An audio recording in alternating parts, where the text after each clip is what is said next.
WWE just let a man get choked unconscious on live television and the crowd cheered for it. Let that sink in for a second. Seth Rollins, one of the most decorated superstars in the history of Monday Night Raw, came back from injury, came back with fire in his eyes, came back to finish what he started, and Gunther just snatched him by the throat like he was nothing. Like Seth Rollins was a piece of garbage that needed to be taken out. And the worst part? Nobody in that arena in Madison Square Garden, the most famous arena on planet Earth, nobody did a single thing to stop it. If you are a Seth Rollins fan, you should be furious right now. And if you're a Gunther fan, buckle up, because what just happened on Raw this past Monday is only the beginning of something absolutely massive, and I am about to break down every single layer of this story, because there is way more going on here than WWE is letting on. Stay right here. Do not click away. Because by the end of this video, your whole perspective on WrestleMania 42 is going to change. Segment 1: Setting the Scene. Let's go back to Monday, March 30th, 2026. Madison Square Garden. The last major Raw before WrestleMania 42 in Las Vegas.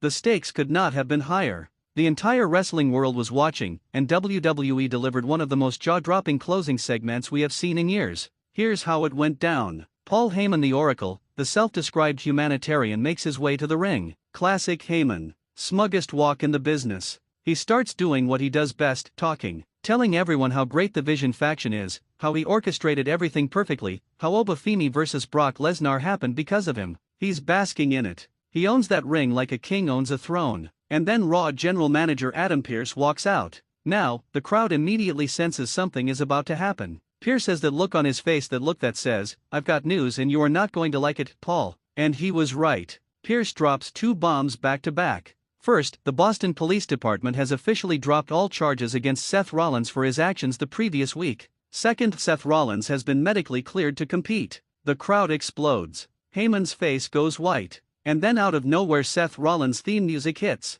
But Seth doesn't come out from the entrance ramp. No. This man, this calculated man, had already slipped into the arena. He was already in the ring. He came from behind. He pulled out a steel chair and cracked Paul Heyman across the back with it. Full force. No mercy. No hesitation. Heyman crumpled like a folded piece of paper. The crowd lost its mind. And Seth wasn't done. He laid that chair flat in the middle of the ring, grabbed Heyman, positioned him. He was setting up for the stomp. The curb stomp onto a steel chair. One of the most vicious finishing moves in WWE. If that lands, Paul Heyman could be done for good. But it didn't land. Because someone grabbed Seth Rollins by the ankle and yanked him out of that ring. Segment 2: Gunther returns. The camera panned down, and the world collectively lost its breath. It was Gunther. The ring general. The man who had been missing from WWE television for 3 weeks.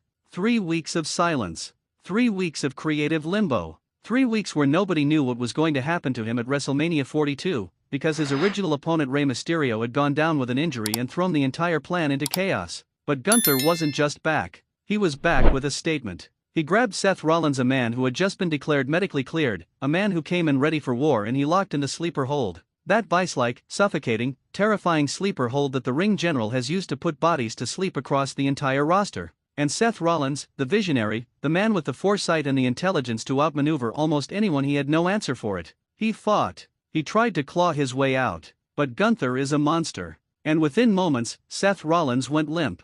Gunther let him drop to the floor like a sack of bricks. And then slowly, deliberately, Gunther turned his gaze upward. He looked directly at the WrestleMania 42 sign hanging above the arena. He pointed at it. The message was clear. Gunther versus Seth Rollins. WrestleMania 42. Las Vegas. April 18th. And later in the show, Adam Pearce made it official. This match is happening. And I need you to understand why this is one of the most intriguing, most layered, and potentially most underrated matches on the entire WrestleMania card. Segment 3: The real story nobody is talking about. Here's where it gets deep. Here's the part that most people are sleeping on. Why did Gunther save Paul Heyman? Think about that. Gunther is not in the Vision. Gunther is not aligned with Heyman publicly. Gunther is the ring general, a man who has always presented himself as a lone operator, a conqueror, a man who needs no alliances to dominate. So why, at one of the most pivotal moments of the entire Raw season, does Gunther show up and protect Paul Heyman? There are 2 theories, and both of them are absolutely wild.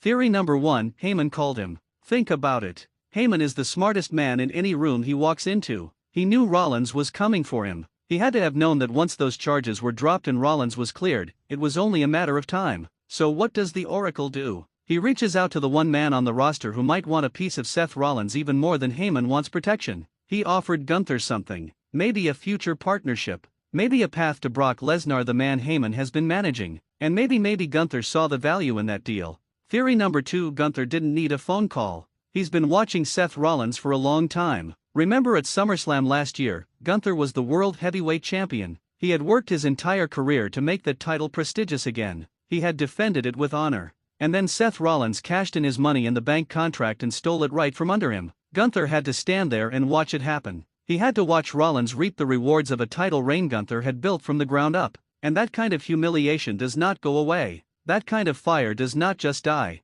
Gunther has been waiting for the right moment, in Monday Night at Message, in front of the entire world. That moment arrived. Either way, whether this is a calculated alliance with Heyman or a deeply personal vendetta, Gunther vs. Seth Rollins at WrestleMania 42 just became must-see television. Segment 4: Why this match goes harder than you think. Let me tell you why this match is going to be absolutely incredible. Seth Rollins is arguably the most athletic, most versatile performer on the entire WWE roster. His arsenal is limitless. The curb stomp, the pedigree, the frog splash. His ability to tell a story inside the ring is second to none. Seth Rollins can make anyone look like a god and still come out looking better himself. He is a generational talent. And Gunther?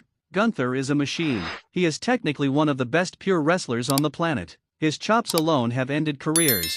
His ring intelligence is elite. His ability to control a match, to dominate a bigger man, to wear down an opponent with calculated, cold-blooded precision. There is nobody doing it better right now. Nobody. These two men represent two completely different philosophies of professional wrestling. Rollins is flash, fire, and fearlessness. Gunther is structure, power, and suffocation. It is offense versus control, chaos versus order. And WrestleMania is the biggest stage in the world, the stage where the best matches of careers are made. This could be Seth Rollins' defining moment. A chance to avenge that SummerSlam humiliation, to prove that when the world doubted him, when he was injured, when he was arrested, when everyone wrote him off, he came back and beat the most dominant force in WWE on the grandest stage of them all. Or, and I want you to really think about this could be Gunther's coronation. His moment to prove that the ring general is not just a transitional champion, not just a supporting player in someone else's story, but a WrestleMania main event caliber performer who will run through the visionary and set himself up for something even bigger heading into the summer. Segment 5: Final thoughts and call to action. WWE's road to WrestleMania 42 has been one of the most unpredictable in recent memory. Plans changed. Injuries happened. And out of the chaos, we got a match that nobody saw coming but that everyone is now talking about. Gunther put Seth Rollins to sleep at Madison Square Garden. He looked at that WrestleMania sign with ice in his eyes and made his intentions absolutely crystal clear. And Seth Rollins, when he wakes up, when he gets his receipt, when he comes back with that unhinged look in his eyes that only Rollins can give, it is going to be one of the most electric WrestleMania build-ups of the year. Now I want to hear from you. Drop a comment right now. Are you riding with Gunther, or are you team Seth Rollins? And if you think Heyman was behind this attack, type Heyman did IT in the comments right now, because I want to see how many of you caught on to what I think is really going on here. If this video opened your eyes, share it with every WWE fan you know. Half the people watching WrestleMania 42 don't even realize this match is happening yet, and it might end up stealing the whole show. Hit that like button, subscribe to Ring Rumble 1 for all the hottest WWE breakdowns, and I'll see you in the next one. The Ring General just issued a warning to the entire WWE locker room.